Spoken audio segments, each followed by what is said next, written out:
Hello বন্ধুরা, আপনারা দেখছেন তো চারিদিকে শুধু প্লাস্টিক আর আবর্জনা। রোজ আমরা কত প্লাস্টিক ফেলে দিই ভাবুন তো একবার। কিন্তু আজ আমি আপনাদের দেখাবো এই বাতিল জিনিসগুলো আসলে ফেলনা নয়, এদের মধ্যেই লুকিয়ে আছে গুপ্তধন। বিশ্বাস হচ্ছে না তো? তাহলে চলুন আমার সাথে এই অ্যাডভেঞ্চারে। আজ আমরা সন্ধান করব পুনর্ব্যবহারযোগ্য প্লাস্টিকের আশ্চর্য জগৎ। প্রতি বছর কয়েক মিলিয়ন টন প্লাস্টিক তৈরি হয়, আর এই একটা বড় অংশ শেষ পর্যন্ত আমাদের পরিবেশের ক্ষতি করে। নদী, সমুদ্র, মাটি কোথাও রেহাই নেই। কিন্তু আসল রহস্যটা হলো এই প্লাস্টিক কিন্তু সহজে নষ্ট হয় না। জানেন কি, একটা প্লাস্টিকের বোতল প্রায় 500 বছর পর্যন্ত টিকে থাকতে পারে। ভাবুন একবার। তার মানে আজ আমরা যে বোতলটা ফেলছি আমাদের নাতি নাতনিদের আমলেও সেটা একই রকম থাকবে, একটুও বদলাবে না। একদম যেন টাইম ট্রাভেলার।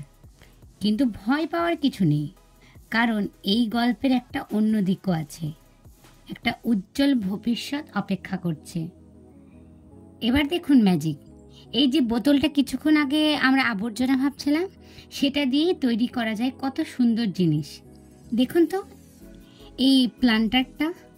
কেউ বলবে এটা পুরনো বোতল দিয়ে বানানো, একদম নতুন আর আকর্ষণীয়। আমার তো মনে হচ্ছে এবার থেকে আর দামি টবে গাছ লাগানোর দরকারই হবে না। আমাদের পুরনো বোতলগুলোই হয়ে উঠবে এক একটা ডিজাইনার টব। শুধু প্ল্যান্টার কেন, আপনারা কি জানেন পুরনো প্লাস্টিক ব্যবহার করে আর কি কি অসাধারণ জিনিস তৈরি করা সম্ভব? চলুন আরও কিছু চমক দেখা যাক। পুরনো প্লাস্টিকের বোতল দিয়ে তৈরি করেছেন চমৎকার বেড়া, প্লাস্টিকের ভাঙা বালতি টব হিসেবে কাজে লাগিয়েছেন, বানাচ্ছেন সুন্দর হ্যান্ডব্যাগ। এদের গল্প শুনে নিশ্চয়ই আপনাদের মনে হচ্ছে ওয়াও, আমিও কিছু করতে পারি। কিন্তু এখানেই শেষ নয় বন্ধুরা, আরও একটা দারুণ খবর আছে। শুধু ছোটোখাটো জিনিস নয়, আধুনিক প্রযুক্তি ব্যবহার করে পুরনো প্লাস্টিক দিয়ে তৈরি হচ্ছে রাস্তা, বাড়ি তৈরির উপাদান এবং আরও অনেক কিছু। ভাবুন তো, যে প্লাস্টিক আমাদের পরিবেশের জন্য এত ক্ষতিকর ছিল, সেটাই একদিন আমাদের রাস্তাঘাটে কাজে লাগছে।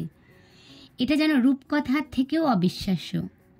এবার থেকে যখন রাস্তায় ঝাঁ চকচকে নতুন রাস্তা দেখবেন, মনে রাখবেন হয়তো এর কিছুটা অংশ আপনার ফেলে দেওয়া পুরনো বোতল। কেমন লাগছে শুনে? প্লাস্টিক পুনর্ব্যবহারের ভবিষ্যৎটা ঠিক কেমন হতে পারে, আর আমরাই বা এই পরিবর্তনে কী ভূমিকা নিতে পারি? চলুন জেনে নেওয়া যাক। বন্ধুরা, প্লাস্টিক পুনর্ব্যবহার কেবল কিছু মানুষের কাজ নয়, এটা আমাদের সকলের দায়িত্ব। ছোট ছোট পদক্ষেপও অনেক বড় পরিবর্তন আনতে পারে। পুরনো প্লাস্টিক যেখানে সেখানে না ফেলে রিসাইকেল করার জন্য আলাদা করুন। নিজের হাতে পুরনো জিনিস দিয়ে নতুন কিছু তৈরি করার চেষ্টা করুন। অন্যদেরকে উৎসাহিত করুন। মনে রাখবেন, আমাদের একটাই পৃথিবী, আর একে বাঁচানো দায়িত্ব আমাদের সকলের। তো বন্ধুরা, দেখলেন তো পুরনো প্লাস্টিক আসলেই ফেলনা নয়, এগুলো এক একটা গুপ্তধন। শুধু একটু চেষ্টা আর ক্রিয়েটিভিটির দরকার। আশা করি আজকের ভিডিও আপনাদের ভালো লেগেছে এবং আপনারা পুরনো জিনিস পুনর্ব্যবহার করতে উৎসাহিত হবেন। ভিডিওটি ভালো লাগলে লাইক করুন, শেয়ার করুন এবং আমাদের চ্যানেলটি সাবস্ক্রাইব করতে ভুলবেন না। খুব শীঘ্রই দেখা হবে নতুন কোনো মজার আর শিক্ষামূলক ভিডিও নিয়ে। টাটা।